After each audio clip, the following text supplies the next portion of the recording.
대체 이게 무슨 짓이에요? 한국 지하철역 에스컬레이터에서 한 프랑스 여성이 한복 차림으로 올라가고 있었습니다. 긴 치마 차림의 그녀는 불편한 듯 계속 옷매무새를 고치고 있었는데요. 그런데 갑자기 뒤에 있던 한국 남성이 그녀의 치마를 그대로 확 찢어버렸다고 합니다. 순식간에 치마가 찢어진 그녀는 양손으로 하체를 가리느라 급했다고 하는데요. 난데없이 봉변을 당한 그녀는 대체 왜 이러냐고 소리쳤다고 합니다. 그런데 1년 후 이 두 사람이 결혼식을 올렸다는 놀라운 반전이 기다리고 있습니다. 무슨 상황인지 한번 들어보시죠. 잠깐, 여러분 그거 아시죠? 여러분의 구독, 좋아요, 알림 설정은 저에게 가장 큰 선물입니다. 안녕하세요, 여러분. 제가 오늘 들려드릴 이야기는 정말 믿기 어려운 일입니다. 29살 프랑스 여자가 어떻게 한국에서 인생을 완전히 바꾸게 되었는지 말이에요. 제 이름은 엘리사예요. 파리에서 태어나 자란 패션 디자이너였습니다. 그런데 왜 였다고 과거형으로 말하냐고요? 그 이유를 지금부터 차근차근 들려드릴게요. 파리의 유명한 패션하우스에서 일하던 시절을 떠올려보면 정말 지겨웠습니다. 매일 똑같은 일상의 반복이었어요. 샤넬, 디올, 생로랑 이런 브랜드들의 그림자 속에서 제가 만드는 건 항상 비슷비슷한 서양식 디자인들 뿐이었습니다. 검은색 재킷, 하얀색 블라우스, 베이지색 코트. 아, 정말 숨이 막힐 것 같았어요. 어느 날 아침 거울을 보며 문득 이런 생각이 들었습니다. 내가 정말 원하는 디자인은 뭘까? 그때 제 마음 한구석에선 뭔가 새로운 영감을 갈망하고 있었어요. 하지만 파리 어디를 둘러봐도 새로운 건 없었습니다. 그저 천편일률적인 유럽 스타일뿐이었어요. 그러던 어느 금요일 저녁이었습니다. 친구 마리가 갑자기 전화를 걸어왔어요. 엘리사, 내일 시간 있어? 루브르 근처에서 아시아 전통의상 전시회가 열린다던데. 솔직히 별로 관심이 없었어요. 그냥 친구 부탁이니까 따라가자는 마음이었습니다. 하지만 지금 생각해보면 그때 마리가 전화하지 않았다면 제 인생은 완전히 달랐을 거예요. 운명이란 게 정말 신기하죠. 전시회장에 들어서는 순간 제 시선을 사로잡은 건 중국 치파오도, 일본 기모노도 아니었습니다. 바로 한복이었어요. 그 순간을 어떻게 설명해 드릴까요? 마치 제가 지금까지 흑백 세상에서 살다가 갑자기 컬러 세상을 본 것 같았습니다. 연분홍색 저고리 위로 흐르는 곡선, 하늘색 치마가 만들어내는 우아한 실루엣. 정말 숨이 멎을 것 같았어요. 심장이 두근두근 뛰기 시작했습니다. 특히 한 벌의 한복 앞에서 저는 완전히 넋을 잃었어요. 자주색과 노란색이 조화를 이룬 색동저고리였는데 그 색감의 조화가 정말 환상적이었습니다. 서양 패션에서는 절대 볼 수 없는 대담하면서도 우아한 색의 만남이었어요. 마치 무지개가 옷으로 변한 것 같았습니다. 이건 뭔가 완전히 달라. 저는 그 한복 앞에서 1시간 넘게 서 있었어요. 다른 관람객들이 지나가도 전혀 신경 쓰이지 않았습니다. 마치 그 옷이 저에게 뭔가를 속삭이고 있는 것 같았거든요. 손끝이 저릿저릿했어요. 설명 팻말을 자세히 읽어보니 더욱 놀라웠습니다. 한복의 곡선은 자연의 흐름을 담았다고 하더라고요. 저고리의 둥근 라인은 하늘을, 치마의 A라인은 대지를 의미한다고 했습니다. 와, 정말 철학이 담긴 옷이구나 싶었어요. 단순한 옷이 아니었습니다. 그런데 더 신기한 건 한복을 입은 모델의 사진이었어요. 그 여성의 표정이 정말 평화로워 보였거든요. 마치 옷 자체가 마음을 편안하게 해주는 것 같았습니다. 눈빛이 맑고 고요했어요. 집으로 돌아가는 지하철 안에서도 저는 계속 한복 생각만 했습니다. 그 곡선들, 그 색감들이 머릿속에서 맴돌았어요. 평소 같았으면 스마트폰으로 인스타그램을 봤을 텐데 그날은 창밖만 바라보며 한복 디자인을 상상했습니다. 마음이 이상하게 설렜어요. 내가 찾던 새로운 영감은 바로 여기 있을 거야. 그날 밤, 저는 잠을 이룰 수가 없었어요. 머릿속에서 한복의 이미지들이 계속 떠올랐거든요. 새벽 3시까지 침대에서 뒤척이다가 결국 일어나서 스케치북을 펼쳤습니다. 그리고 제 손은 저도 모르게 한복의 곡선을 그리기 시작했어요. 저고리의 부드러운 라인, 치마의 우아한 실루엣. 그리고 문득 이런 생각이 들었습니다. 이 옷의 본고장에 가서 직접 배워보면 어떨까? 가슴이 두근거렸어요. 다음 날 아침, 저는 바로 인터넷으로 한국에 대해 검색하기 시작했어요. 한복의 역사, 한국의 문화, 서울의 모습들. 보면 볼수록 더 매력적이었습니다. 특히 경복궁 사진을 봤을 때는 정말 심장이 뛰었어요. 그 웅장하면서도 아름다운 궁궐 앞에서 한복을 입은 사람들의 모습이 너무 멋있어 보였거든요. 그래, 결정했어. 한국에 가자. 주변 사람들의 반응은 예상대로였습니다. 부모님은 물론 친구들도 모두 걱정스러워했어요. 엘리사, 정말 미쳤구나. 파리 패션계에서 잘 나가는 내가 왜 갑자기 한국에 1년이나 떠난다고. 그동안 쌓아온 커리어는 어떻게 할 거야? 하지만 저는 확신이 있었습니다. 이건 단순한 여행이 아니라 제 인생을 바꿀 모험이라는 걸 느꼈거든요. 온몸에 전율이 흘렀어요. 회사에 1년 휴직을 신청했을 때 상사는 정말 놀라워했어요. 엘리사, 내가 지금 하는 일은 수많은 디자이너들이 꿈꾸는 자리야. 정말 후회하지 않을 거지? 네, 후회하지 않을 거예요. 아니, 지금 가지 않으면 평생 후회할 것 같아요. 목소리가 떨렸지만 의지만큼은 확고했습니다. 드디어 한국행 비행기 티켓을 예약했을 때의 그 떨림을 지금도 생생히 기억해요. 13시간의 긴 비행이었지만 전혀 지루하지 않았습니다. 오히려 설렘으로 가득했거든요. 창밖을 내다보며 계속 상상했어요. 한국은 어떤 곳일까? 한복은 어떻게 만들어질까? 인천공항에 도착했을 때 첫 느낌은 정말 신기했습니다. 공항 자체가 너무 깔끔하고 현대적이었거든요. 그리고 사람들이 정말 친절했어요. 길을 물어봐도 모르는 영어로 열심히 설명해 주려고 하는 모습이 인상적이었습니다. 온몸으로 느껴지는 따뜻함이었어요. 서울역에 도착해서 지하철을 탔을 때는 더욱 놀랐습니다. 이렇게 깨끗하고 정확한 지하철은 파리에서도 본 적이 없었거든요. 그리고 사람들이 정말 질서정연하게 줄을 서는 모습도 신기했어요. 문화가 다르구나 싶었습니다. 숙소에 짐을 풀고 나서 가장 먼저 한 일은 버킷리스트를 작성하는 것이었어요. 그 첫 번째가 바로 이거였습니다. 한복을 입고 경복궁에서 사진을 찍자. 다음 날 아침, 저는 인사동으로 향했습니다. 한복 대여점들이 많다고 인터넷에서 봤거든요. 인사동 거리를 걸으면서 느낀 건 전통과 현대가 정말 자연스럽게 어우러져 있다는 것이었어요. 한옥 카페 옆에 현대적인 갤러리가 있고 전통 찻집 건너편에 세련된 부티크가 있더라고요. 한복 대여점에 들어갔을 때 사장님이 정말 친절하게 맞아주셨어요. 어서 오세요. 외국인이신가요? 한복 처음 입어보세요. 네, 프랑스에서 왔어요. 한복이 정말 아름다워서. 사장님은 제 체형과 피부톤을 보시더니 연보라색 저고리와 흰색 치마를 추천해 주셨습니다. 그리고 직접 입는 방법까지 자세히 알려주셨어요. 저고리 끈을 매는 방법, 치마를 예쁘게 입는 방법, 하나하나 정성스럽게 가르쳐 주셨습니다. 탈의실에서 한복을 입고 거울을 본 순간 그 감동을 어떻게 표현해야 할까요? 마치 제가 완전히 다른 사람이 된 것 같았어요. 우아하고 품격 있는 여성으로 변신한 기분이었습니다. 가슴이 벅차올랐어요. 와, 이게 나야? 거울 속 제 모습이 정말 낯설면서도 아름다워 보였습니다.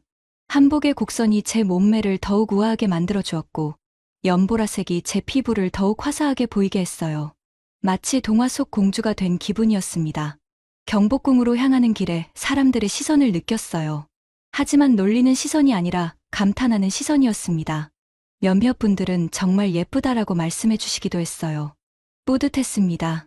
경복궁 입구에 도착했을 때의 그 웅장함이란 정말 말로 표현할 수 없었어요. 높은 성문과 그 뒤로 보이는 궁궐의 모습이 마치 동화 속 한 장면 같았습니다. 숨이 막힐 정도로 아름다웠어요. 한복을 입고 경복궁 안을 걸어다니는 순간 저는 마치 시간여행을 하는 기분이었습니다. 수백 년 전 이곳을 걸어다녔을 궁중 여인들의 마음이 이런 거였을까 싶었어요. 한복의 치마가 바람에 살랑살랑 흔들리며 만들어내는 소리까지도 아름다웠습니다. 근정전 앞에서 사진을 찍으며 저는 확신했어요. 이건 단순한 옷이 아니라 예술이야. 그리고 그 순간 제 마음속에서 무언가가 확실해졌습니다. 저는 이 예술을 제대로 배우고 싶었어요.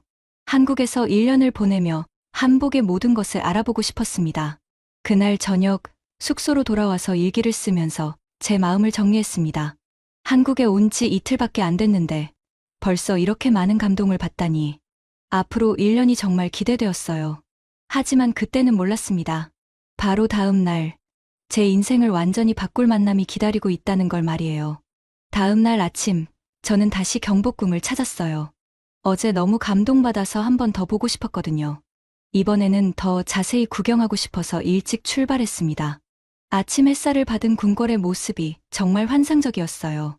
고즈넉한 분위기 속에서 새소리만 들리는 게 마치 다른 세상에 온 것 같았습니다.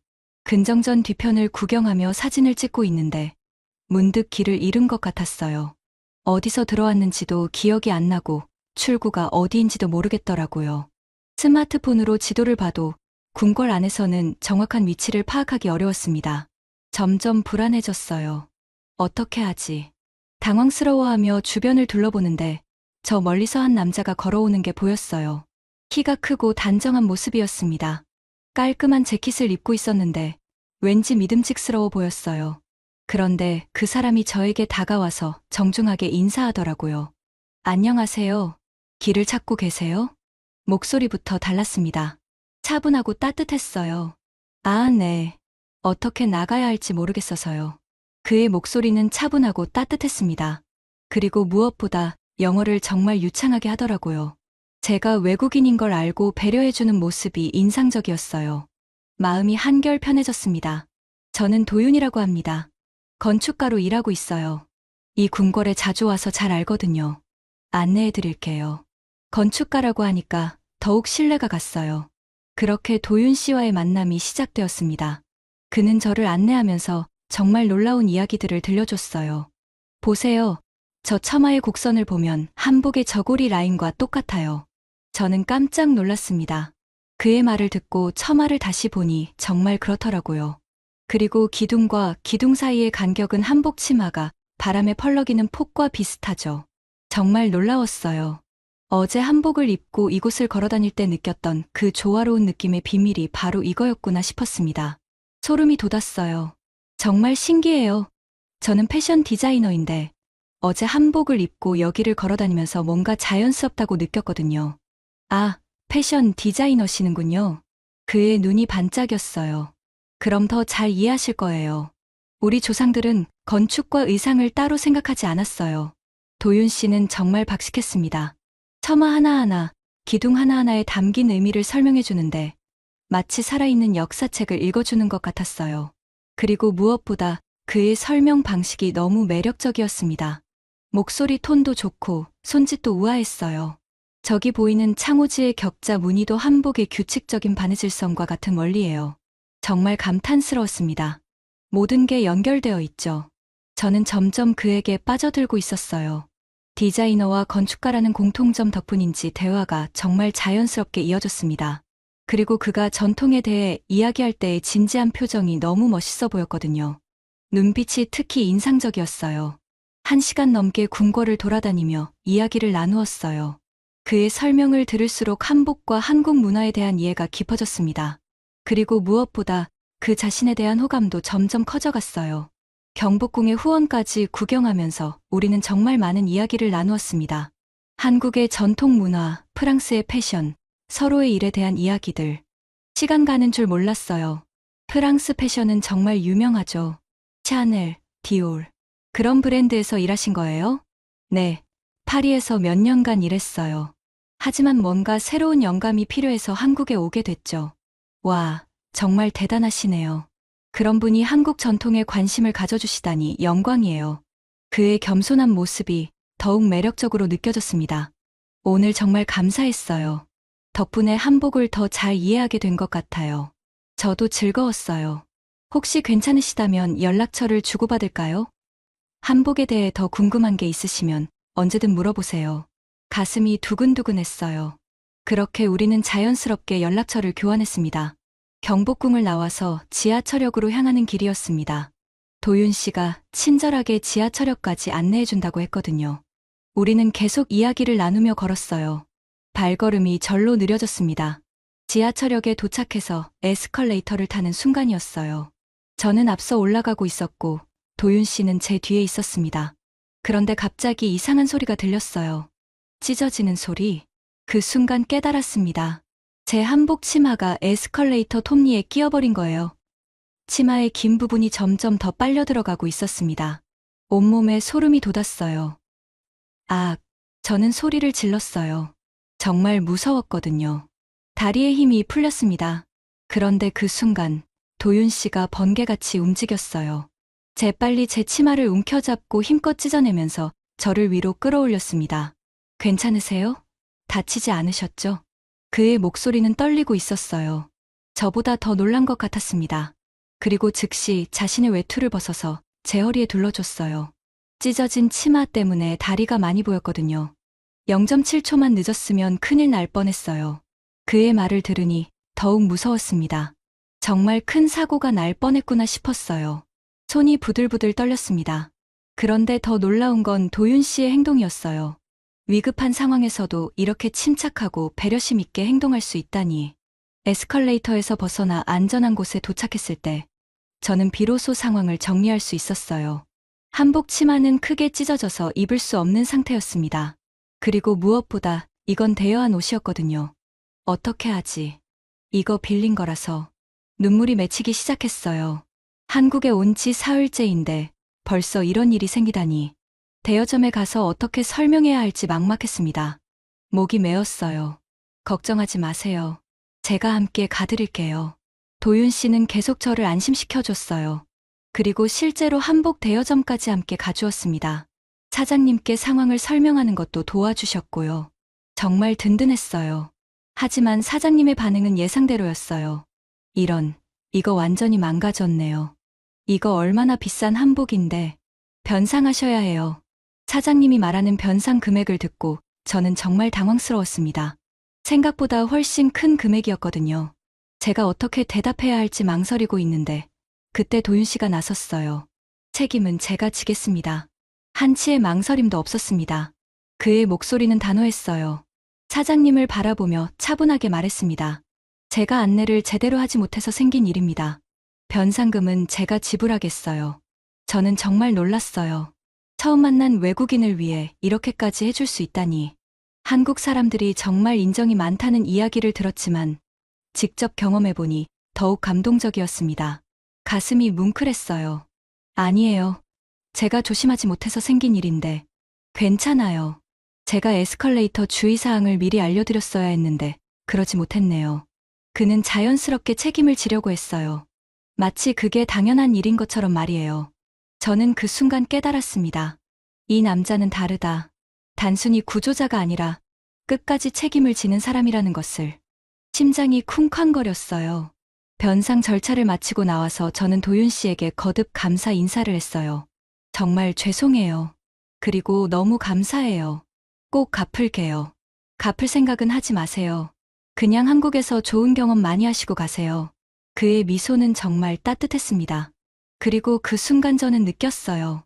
이 사람과 더 많은 시간을 보내고 싶다는 마음을. 단순한 호감을 넘어선 뭔가 특별한 감정이 싹트고 있었습니다. 그날 저녁 숙소로 돌아와서 오늘 있었던 일을 되돌아봤어요. 위험한 사고였지만 결과적으로는 도윤 씨라는 멋진 사람을 만나게 해준 계기가 되었습니다. 그리고 찢어진 한복천을 보면서 문득 이런 생각이 들었어요. 이 천으로 뭔가 새로운 걸 만들어 볼까? 그 순간부터 제 머릿속에는 새로운 디자인 아이디어들이 떠오르기 시작했습니다. 사고로 찢어진 천이지만 어쩐지 새로운 영감의 시작점이 될 것 같은 예감이 들었어요. 그리고 무엇보다 도윤 씨가 자꾸 생각났습니다. 그의 침착한 모습, 따뜻한 배려, 그리고 책임감 있는 행동들. 모든 게 제 마음에 깊은 인상을 남겼어요. 잠이 오지 않았습니다. 한국에서의 셋째 날이었지만 벌써 이 나라와 이곳 사람들에 대한 애정이 깊어지고 있었어요. 그리고 특히 한 사람에 대한 마음이. 그 사고 이후로 도윤 씨와 저는 자주 만나게 되었습니다. 처음에는 한복에 대해 더 배우고 싶다는 핑계였지만 솔직히 말하자면 그를 더 알고 싶었어요. 심장이 자꾸 두근거렸거든요. 다음 날 도윤 씨가 먼저 연락을 해왔습니다. 어제 일은 괜찮으세요? 혹시 한복에 대해 더 배우고 싶으시다면 좋은 곳을 알고 있어요. 가슴이 벅차올랐어요. 그렇게 우리의 두 번째 만남이 시작되었습니다. 도윤 씨가 안내해준 곳은 동대문 원단 시장이었어요. 그곳에 들어서는 순간 저는 완전히 다른 세상에 온 것 같았습니다. 온갖 색깔의 천들이 천장까지 쌓여 있고 상인들의 정겨운 목소리가 울려 퍼지고 원단 특유의 은은한 냄새까지 모든 게 생생했어요. 숨이 막힐 정도였습니다. 와, 이렇게 많은 종류의 천이 있다니. 한복에 사용되는 전통 소재들이에요. 저기 보이는 게 못이고 이건 명주죠. 도윤 씨는 정말 박식했습니다. 천 하나하나의 특성과 용도를 자세히 설명해 주는데 그의 목소리에는 자부심이 가득했어요. 그리고 무엇보다 제가 질문할 때마다 진지하게 들어주는 모습이 인상적이었습니다. 마치 제 말이 정말 소중하다는 듯이요. 한 할머니가 운영하는 천 가게에서 우리는 오랫동안 이야기를 나누었어요. 할머니는 50년 넘게 한복천을 다뤄온 분이셨습니다. 주름진 손으로 천을 어루만지는 모습이 정말 아름다웠어요. 이 아이가 프랑스에서 온 디자이너래요. 한복을 배우러 왔다고 하시네요. 도윤 씨가 저를 소개해주자 할머니의 눈이 반짝였습니다. 어머, 그래요? 프랑스 아가씨가 우리 한복에 관심을 가져주다니 고맙네요. 할머니는 직접 천을 만져보라고 하시면서 하나하나 설명해 주셨어요. 모시의 시원한 촉감, 명주의 부드러운 감촉, 삼배의 거친 질감. 손끝으로 느끼는 모든 게 새로웠습니다. 파리에서는 절대 경험할 수 없는 순간이었어요. 이 천으로는 여름 한복을 만들고 저 천으로는 겨울 한복을 만들죠. 계절마다 다른 소재를 써야 해요. 그래야 입는 사람이 편하거든요. 그날 할머니께서 특별히 작은 천 조각들을 선물로 주셨습니다. 그 중에는 제가 찢어진 한복과 비슷한 연보라색 천도 있었어요. 이걸로 뭔가 만들어 보세요. 젊은 사람의 아이디어가 궁금하네요. 집으로 돌아가는 길에 도윤 씨가 조심스럽게 물어봤어요. 오늘 어떠셨어요? 도움이 되셨나요? 정말 감사해요. 그런데 왜 이렇게 도와주시는 거예요? 순간 그가 멈춰섰습니다. 글쎄요. 한국 문화에 진심으로 관심을 가져주는 분을 보니 기분이 좋더라고요. 그리고 그가 말을 멈췄어요. 뭔가 더 하고 싶은 말이 있는 것 같았지만 망설이고 있었습니다. 그리고요? 아니에요. 그냥 좋은 친구가 된 것 같아서요. 그의 미소가 참 따뜻했습니다. 그리고 그 순간 저는 느꼈어요. 이 사람은 정말 순수하구나. 며칠 후 도윤 씨는 저를 한복 공방으로 데려가 주었습니다. 좁은 골목 안쪽에 자리 잡은 작은 공방이었는데 들어서는 순간 실과 바늘 냄새가 코끝을 자극했어요. 그곳에서 만난 김 선생님은 30년 넘게 한복을 만들어 온 장인이셨습니다. 한복은 그냥 만드는 게 아니에요. 입는 사람의 마음까지 생각해서 만드는 거죠. 김 선생님의 설명을 들으며 저는 한복 만드는 과정을 직접 볼 수 있었어요. 한 땀 한 땀 정성스럽게 바느질하는 모습이 정말 예술 같았습니다. 바늘이 천을 뚫고 지나가는 소리조차 리듬감이 있었어요. 마치 음악을 듣는 것 같았습니다. 보세요. 이 곡선을 만들기 위해서는 이렇게 해야 해요. 선생님은 직접 제 손을 잡고 바느질 방법을 가르쳐 주셨어요. 처음에는 서툴렀지만 점점 익숙해졌습니다. 그리고 무엇보다 이 과정이 정말 즐거웠어요. 마치 명상을 하는 것 같은 평온함이 있었습니다. 프랑스 양재와는 완전히 다르네요.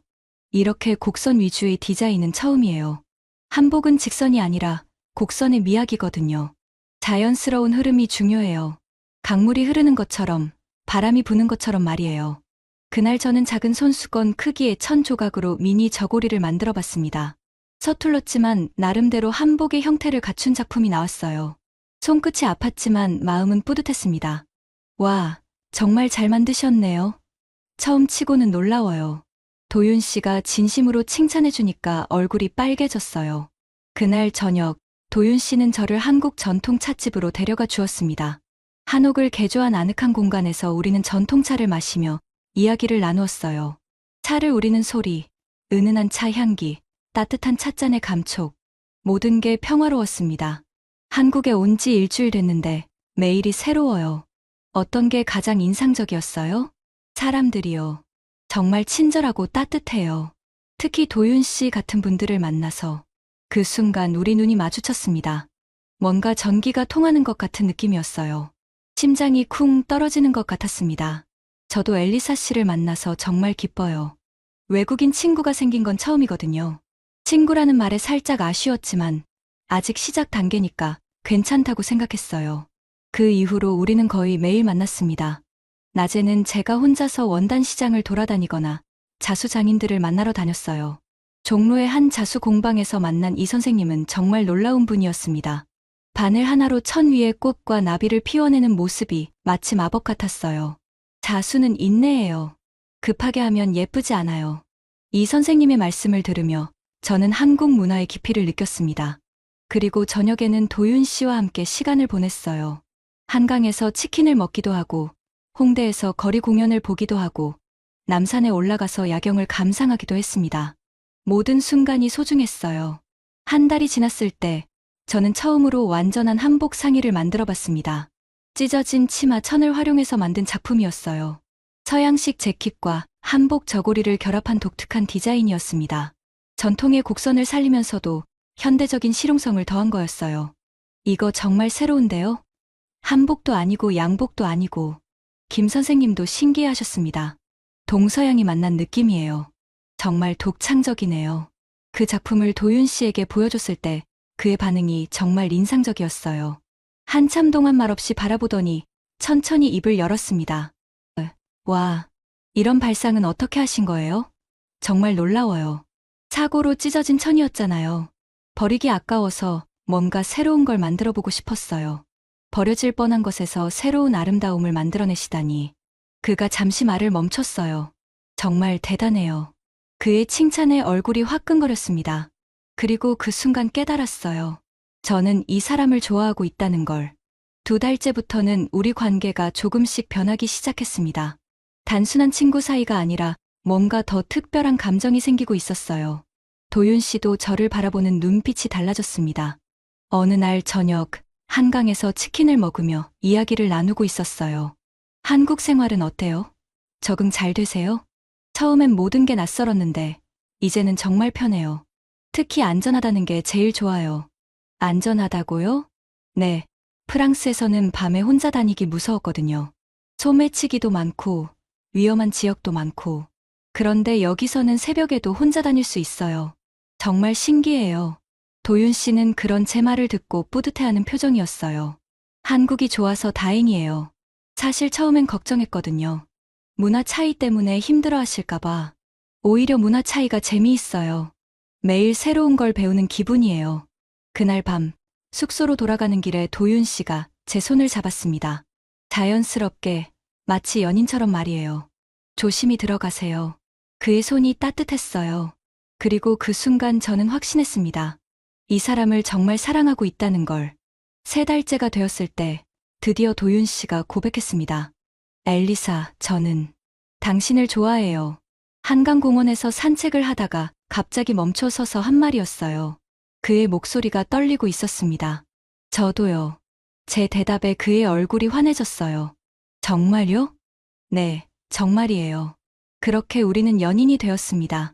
그날의 한강이 얼마나 아름다웠는지 지금도 생생히 기억해요. 연인이 된 후 우리의 시간은 더욱 소중해졌습니다. 낮에는 각자 일을 하고 저녁에는 함께 서울 곳곳을 돌아다녔어요. 북촌 한옥마을, 남산타워, 명동, 이태원. 서울의 모든 곳이 우리의 추억이 되었습니다. 도윤 씨는 정말 배려심이 많은 사람이었어요. 제가 한국 음식을 어려워할 때는 덜 매운 걸로 주문해주고, 제가 길을 잃을 때는 항상 먼저 찾아와 줬습니다. 그리고 무엇보다 제 꿈을 진심으로 응원해 주었어요. 엘리사가 만든 한복 디자인은 정말 특별해요. 전통과 현대가 이렇게 자연스럽게 어우러질 수 있다니. 제가 새로운 작품을 만들 때마다 그는 항상 첫 번째 관객이 되어 주었습니다. 그리고 진심 어린 조언도 해주었어요. 여름이 되었을 때 저는 드디어 완전한 한복을 직접 만들어 봤습니다. 찢어진 치마 천의 일부를 활용하면서도 완전히 새로운 디자인이었어요.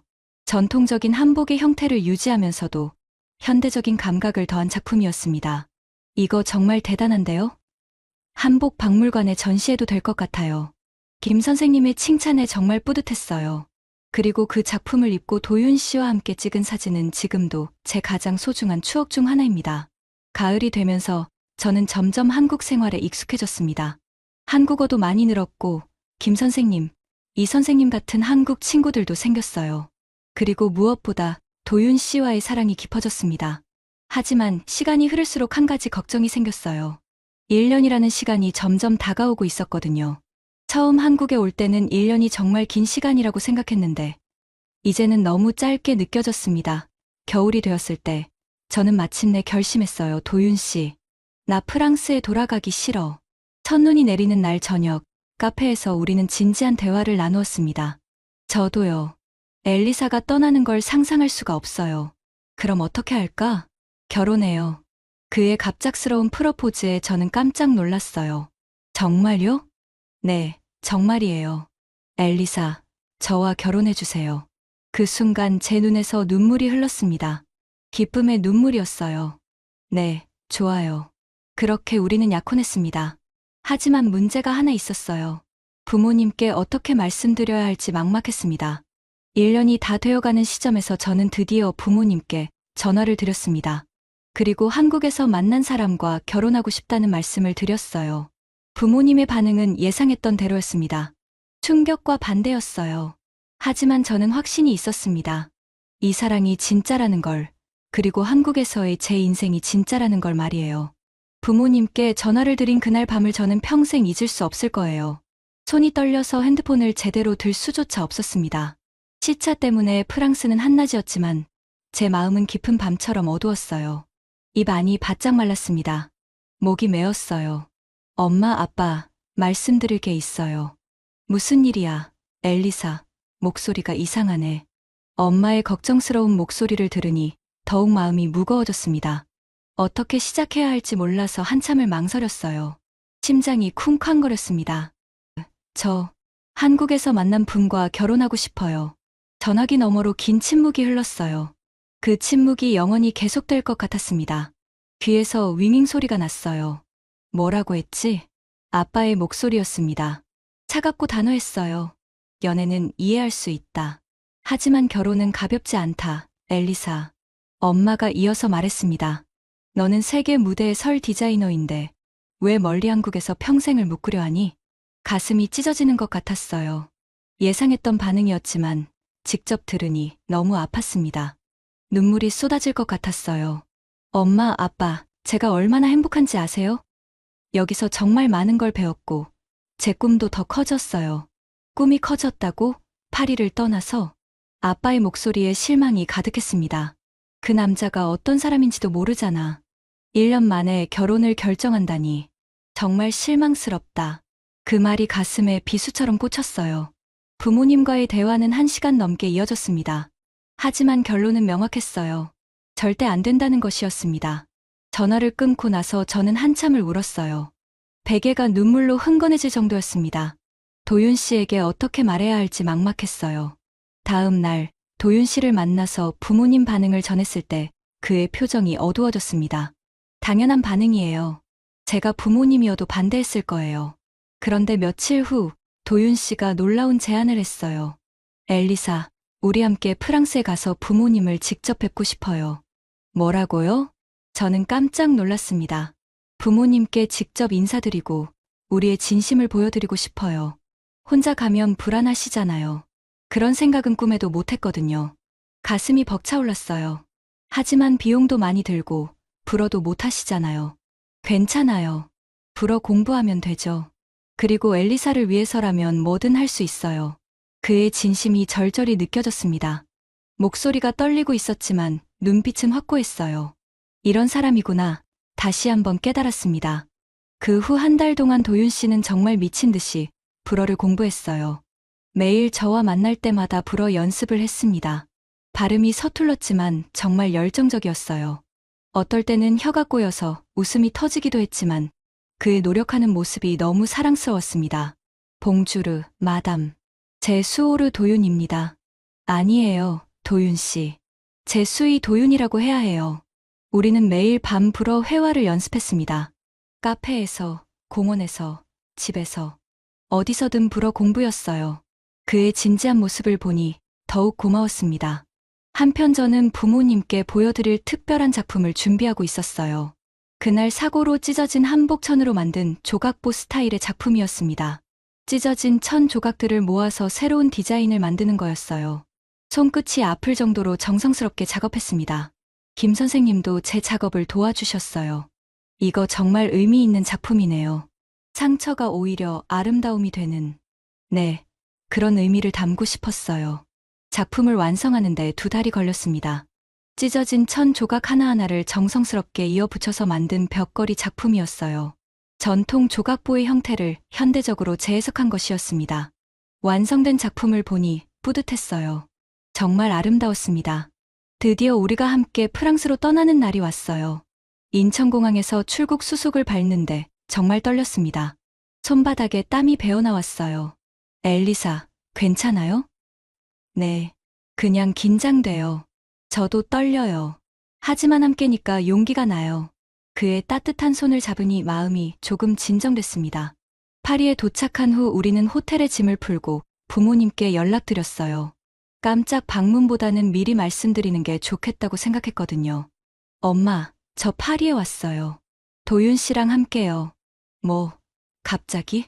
부모님께 직접 인사드리고 싶어서요. 다음 날, 우리는 부모님 댁을 찾아뵈었습니다. 어린 시절 추억이 담긴 그 집 앞에 선이 감회가 새로웠어요.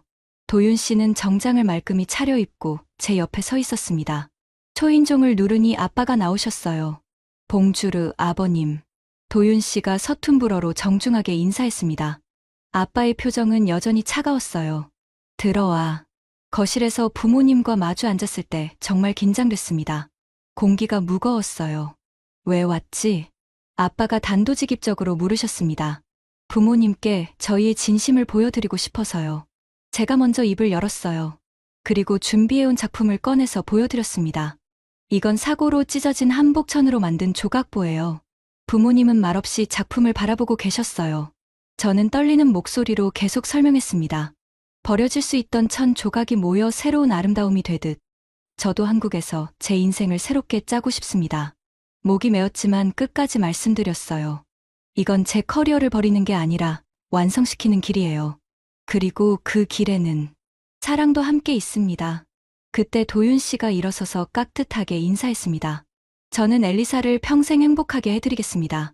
한국에서도 디자이너로서 성공할 수 있도록 도와드리겠어요. 한참의 침묵이 흘렀습니다. 부모님은 서로 눈을 마주치며 무언가 대화를 나누고 계셨어요. 그 시간이 정말 길게 느껴졌습니다. 심장이 터질 것 같았어요. 그때 아빠가 천천히 입을 열었습니다. 엘리사, 정말 확신하니? 네, 아빠. 정말 확신해요. 그 작품을 보니 내가 얼마나 진지한지 알겠다. 엄마도 조용히 고개를 끄덕이셨어요. 도윤 씨, 우리 딸 잘 부탁해요. 그 순간 도윤 씨의 눈에서 눈물이 흘렀습니다. 저도 모르게 눈물이 쏟아졌어요. 감사합니다. 평생 엘리사를 행복하게 해드릴게요. 부모님이 마침내 우리 결혼을 허락해 주셨습니다. 정말 기적 같은 일이었어요. 한국에 돌아온 후 우리는 본격적으로 결혼 준비를 시작했습니다. 한국식 전통 혼례와 서양식 결혼식을 모두 올리기로 했어요. 준비 과정이 복잡했지만 정말 행복했습니다. 그리고 저는 인사동에 작은 한복 디자인 스튜디오를 열었어요. 김 선생님과 이 선생님이 많은 도움을 주셨습니다. 엘리사 씨 같은 분이 한복을 현대적으로 해석해 주시니 정말 기뻐요. 스튜디오 이름은 구해진 치마로 정했습니다. 그날 사고로 찢어진 치마에서 시작된 모든 이야기를 담고 싶었거든요. 간판을 달 때 정말 감회가 새로웠어요. 개업 첫날, 제 첫 컬렉션을 공개했습니다. 전통 한복의 아름다움을 살리면서도 현대적 감각을 더한 디자인들이었어요. 그 중심에는 찢어진 한복천으로 만든 조각보 시리즈가 있었습니다. 많은 분들이 찾아와 주셨어요. 빌린 옷이었지만 그날은 내 인생을 빌려준 시간이었어. 개업식에서 제가 한 말입니다. 그리고 이제 내 삶은 한국에서 완전히 시작된다. 지금 돌이켜보면 그 에스컬레이터 사고는 저에게 최고의 선물이었어요. 위험한 순간이었지만 그 덕분에 도윤 씨를 만났고 진정한 사랑을 찾았고 제 꿈도 더 크게 키울 수 있었습니다. 한국에 온 지 이제 3년이 되었어요. 도윤 씨와 결혼한 지는 2년이 되었고요. 구해진 치마 스튜디오도 이제 제법 알려져서 해외 주문도 들어오고 있습니다. 프랑스에서도 주문이 와요. 무엇보다 저는 행복합니다. 정말 행복해요. 사랑하는 사람과 함께 꿈을 이루며 살아가는 것, 이보다 더 큰 축복이 어디 있을까요? 그날 찢어진 한복 치마 한 자락이 제 인생을 완전히 바꿔놓았습니다. 정말 신기하죠? 오늘의 이야기는 여기까지입니다. 마음에 드셨다면 구독과 좋아요 잊지 말고 한 번씩 눌러주세요. 소중한 시간 함께 해주셔서 진심으로 감사드리고 앞으로도 더 깊은 이야기로 여러분을 찾아뵐게요. 오늘 찾아뵐게요. 오늘 찾아뵐게요. 오늘 찾아뵐게요. 오늘 찾아뵐게요.